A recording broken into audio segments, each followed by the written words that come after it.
Meron pong bad news at good news ngayon sa ating presidente. So kung ano yan, mga sangkay, malalaman po natin ngayon.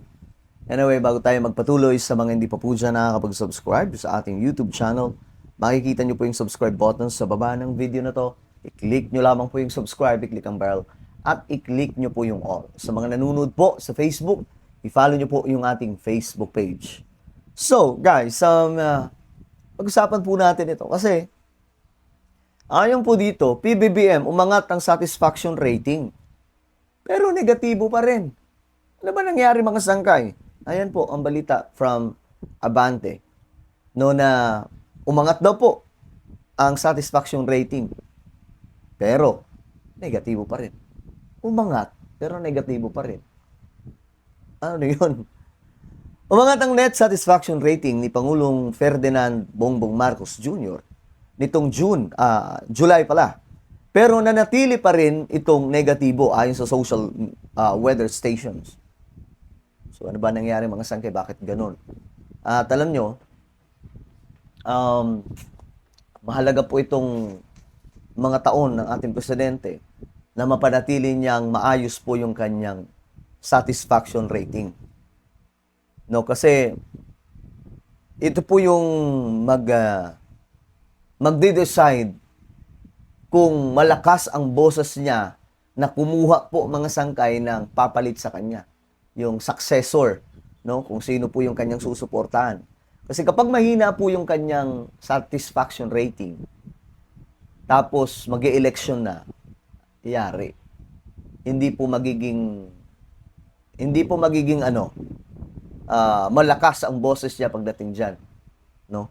At hindi po papatok mga sangkay. Ngayon, ayon po dito, mula 15 noong Marso, tumaas sa negative 7 pala.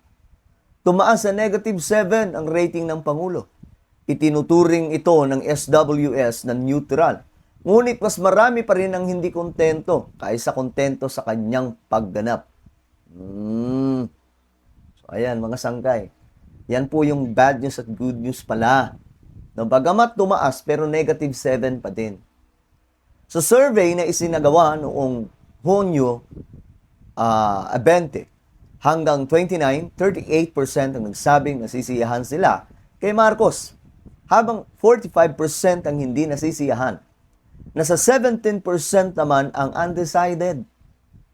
Ganito po yung bilang, mga sangkay, no? At ito ay nag-umpisang bumaba nung nag-away po sila ni Sara Duterte. Bumaba po talaga yung satisfaction rating ng ating presidente. After that, mga sangkay, I'm hoping na makabawi ang presidente natin, no? Sa pamamagitan po ng kanyang mga programa, mga sangkay. Ngayon, na ginagawa, mga project, mga sangkay, kasi ganun lang naman po yun. Kapag ka may magandang ginawa, tataas. Kapag ka may nakita pong medyo pangit, bababa. Ang tingin ko nga dyan mga sangkay, ang nagpababa sa kanya, dahil po yung, tingin ko lang may own opinion, siguro dahil po sa korupsyon ng Pilipinas na isinisi sa kanya. Samantalang siya naman po ang nagpa-imbestiga, siya naman po ang nagbukay-kay ng mga korupsyon na ito. Walang ibang presidente mga sangkay na nagbuklat talaga sa sistematikong gawain po ng korupsyon sa Pilipinas. Siya lamang po yun. But then, mga sangkay, tinamaan pa rin po siya ng sisig ng mga tao. No? Tayo po dito, mga sangkay, bumuti ang rating ni Marcos sa lahat ng pangunahing rehiyon. Ngunit nananatiling mababa sa Metro Manila at Mindanao. Yun ang sinasabi ko, mga sangkay.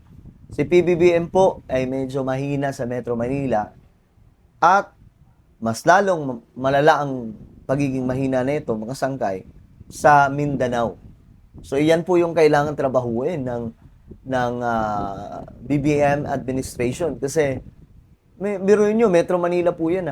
Paano nangyari na ang Metro Manila, mga sangkay, naging parang anti-BBM, 'di ba? Bakit po sila ayaw kay PBBM samantalang nasa Luzon naman sila, no? So, tingin ko may mali po talaga, mga sangkay. Pinakamataas ang net satisfaction sa Balance Luzon na may +11. Okay, natural. Luzon po yan. Mula +2 noong Marso. Sa Visayas, umangat ito sa -3 mula sa -15. Sa Metro Manila, tumaas sa -24 mula -31. So may kaunting adjustment. Pero negatibo pa rin mga sangkay. Yun po ang medyo ano pa din, no? Hindi ko alam paano pa ipapaliwanag yan mga sangkay na okay ang satisfaction rating ng Pangulo kasi negative eh. Umangat siya pero negative po yung pag-angat, hindi po yung +1, +2, no? Well, mga sangkay, sana po makabawi po yung ating presidente kasi nga po mahalaga na po itong taon eh, from 2026, 2027 and 2028. Dapat matapos yung taon niya, mga sangkay, na ano pa din, na tawag dito, mabango pa rin sa taong bayan para kapag ka may i-endorso siya, no? Kapag may itataas siyang pangalan na papalit sa kanyang trono bilang presidente, magiging satisfying sa lahat ng mga Pilipino. Kung sino ang kanyang pipiliin, malaki ang posibilidad na manalo. Lalong-lalo na po mga sangkay, meron po tayong meron po silang makinarya kasi sila po yung nakaupo. So kailangan mapanatili pong hindi mapanatili, tumaas talaga mga sangkay yung ratings ng ating presidente. Mindanao pa rin ang pinakamaraming rehiyon, pinakamahinang rehiyon para sa Pangulo kahit umangat ang kanyang rating mula sa -35 mula 40 -40 so naging -35 mula po sa -40. Mumuti naman ang kanyang marka sa mga rural at urban area. Sa Nayunan, umangat ito sa -2 mula -9. Sa mga lungsod, tumaas ito mula sa -20 to -12. So, ganyan po mga sangkay ang ratings ng ating presidente. Kaya po siya good news at bad news. Good news kasi kahit papaano mga sangkay, 'di ba? Inahilot po ang kanyang ratings. Pero negatibo pa rin mga sangkay, yun po yung bad news kasi nasa negative part pa rin po talaga kahit po siya tumaas mga sangkay, no? At sana makabawi po talaga yung presidente natin. Siguro pag nakulong po si Romualdez, baka at that time mga sangkay, tumaas na po yung kanyang talaga, no? Baka at that time tumaas na po yung ratings ng ating presidente. Well, abangan po natin ang magiging changes diyan mga sangkay sa next na ilalabas na performance rating ng ating presidente. Ano po ang inyong opinion mga kababayan, mga solid sangkay? Comment down below. Huwag niyo pong kalimutan na i-subscribe yung ating YouTube channel. Mag-ingat pong lahat. God bless everyone.